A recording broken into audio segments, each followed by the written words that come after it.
Hello dear student, today we shall read the new chapter of your supplement reader, The Necklace. In this chapter, I have already written some difficult word, so I hope you will write in your textbook.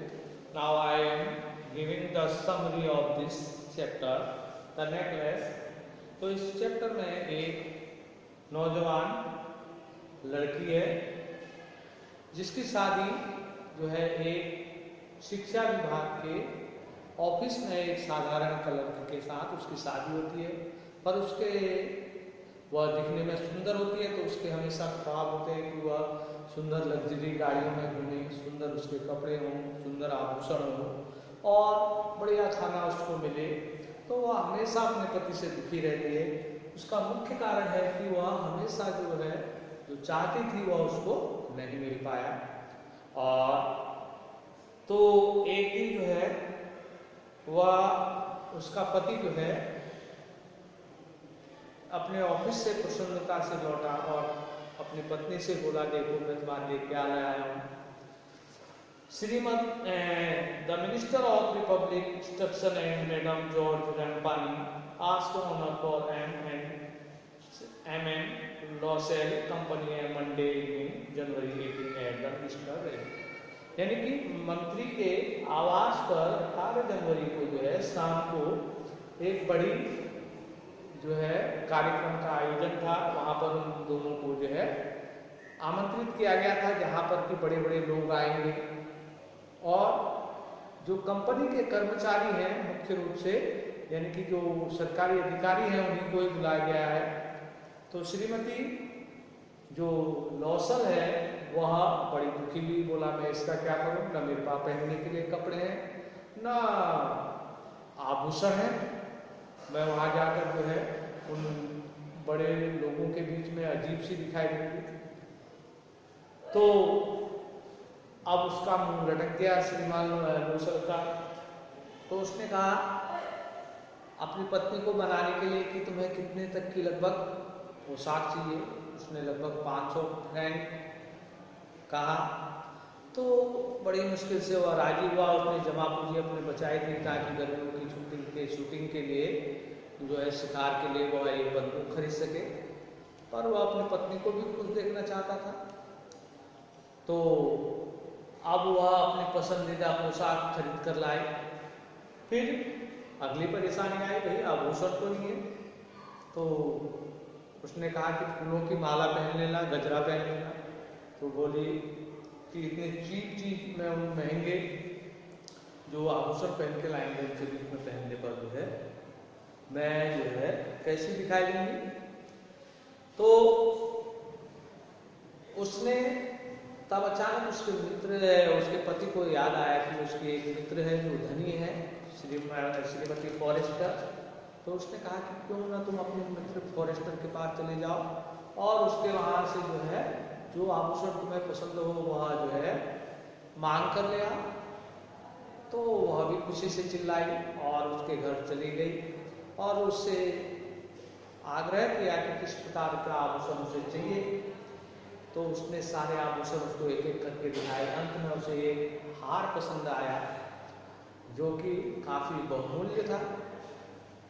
तो उसने अपने कांपते हुए हाथों से उसको उठाया और अपने गले पर लगाया। उससे बोला, अपने मित्र से कहा कि क्या इसे मैं कुछ समय के लिए तुमसे उधार ले सकती हूँ। वह जल्दी ही राजी हो गई और बोला क्यों नहीं, तुम इसे ले जाओ। अब वह ठीक उस आयोजन के दिन चमक धमक के पहुंची और वहाँ रात भर जो है वह डांस करती रही। और जबकि उसका पति जो है नाई की दुकान में, कुछ अन्य पति नाई की दुकान में लेटे रहे। रात करीब 3-4 बजे के आसपास जो है वह बाहर आई और जल्दीबाजी में तो ताकि उसे कोई न देखे। और ठंड बहुत हो रही थी तो वह सीढ़ी से नीचे उतरी। तो उसके पति ने कहा कि क्या घोड़ा गाड़ी बुलाई जाए।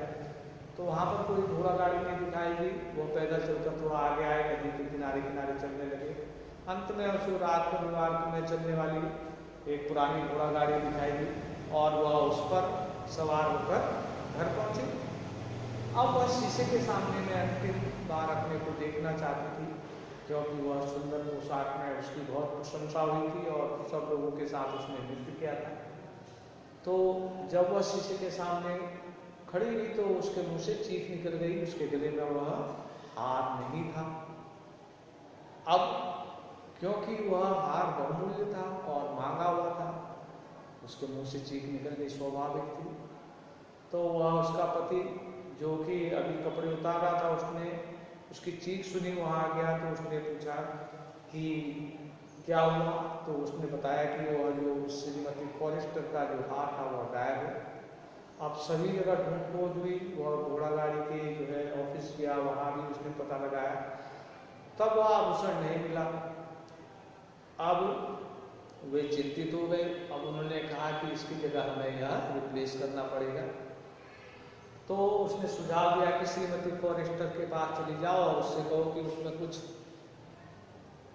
टूट फूट हो गई थी, उसे मरम्मत के लिए दिया है, इससे हमें कुछ समय मिल जाएगा। अब वह नया रिप्लेसमेंट करने के लिए जो है एक सुनार के पास गए, तो वहाँ उन्होंने खूब उसकी नकल का एक हार देखा, जिसकी कीमत 40,000 फ्रैंक थी, जो कि बहुत अधिक थी। अंत में मोल भाव हुआ और 36,000 फ्रैंक में उसकी कीमत तय हुई। इसके लिए उसे बहुत से मित्रों से उधार लेना पड़ा, अपने ऑफिस से कर्ज लेना पड़ा और यहाँ वहाँ से उसने अरेंज कर पैसे जो है वहाँ पर चुकता किए और हार लाकर श्रीमती फॉरेस्टर को दे दिया। श्रीमती फॉरेस्टर ने वह बॉक्स उठाकर भी नहीं देखा, उसने सीधे अलमारी में रख दिया। अब उस कर्ज को चुकाने के लिए उन्होंने जो है अपना मकान छोड़ दिया, एक किराए के मकान में आ गए।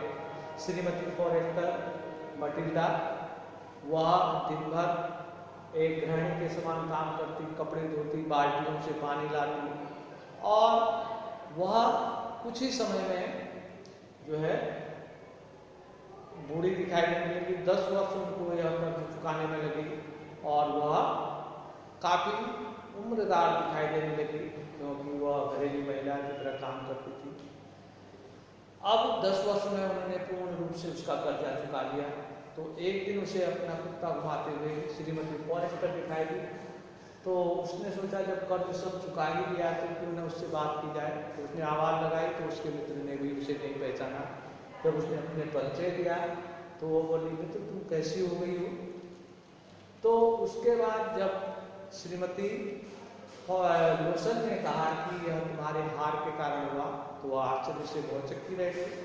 तो उसने कहा क्या कारण हुआ, तो उसने सारी कहानी बताई कि किस प्रकार वह हार खो गया था और उसके कर्ज चुकाने के कारण जो है हमें यह करना पड़ा। तो वह श्रीमती फॉरेस्टर आश्चर्य से बोली मित्र तुमने यह मुझे पहले क्यों नहीं बताया।